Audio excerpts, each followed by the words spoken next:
Il-Gvern ressaq fil-Parlament abbozz ta' liġi li emenda diversi liġijiet dwar it-taxxa.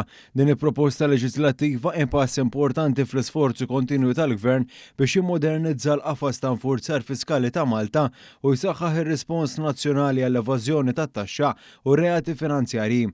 Dan tħabbar fi stqarrija mill-Gvern fejn intqal li l-għan tal-abbozz u li jsaħħaħ setat investigattivi u ta' nfurzar tal-Kummissarju tat-Taxxa u Dwana jistabilixxi qafas statutorju għal ħlas ta' obbligi fiskali barra l-qorti, itejjeb l-irkupru ta' flejjes dovuti lill-Istat u jiskoraġġixxi reati finanzjarji permezz tal-introduzzjoni ta' reati kriminali ġodda u pieni aktar ħorox f'każ ta' ksur ta' ftehim ma' Dipartiment tal-Gvern kif provdut dwaru fl-abbozz.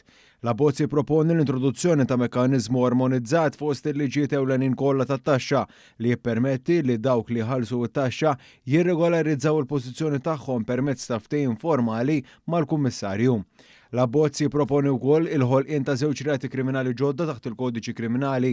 L-ewwel jindirizza l-ksur fraudolenti ta' ftehimiet ma' Dipartiment tal-Gvern u punibbli bil-pjena sa' 4 snin ħabs jew multa sa' 2 miljun euro nofs. It-tieni jikkonċerna ksur mhux iġġustifikat ta' tali ftehimiet u jġor pieni sa' 2 snin ħabs jew multa sa' massimu ta' 500,000 euro.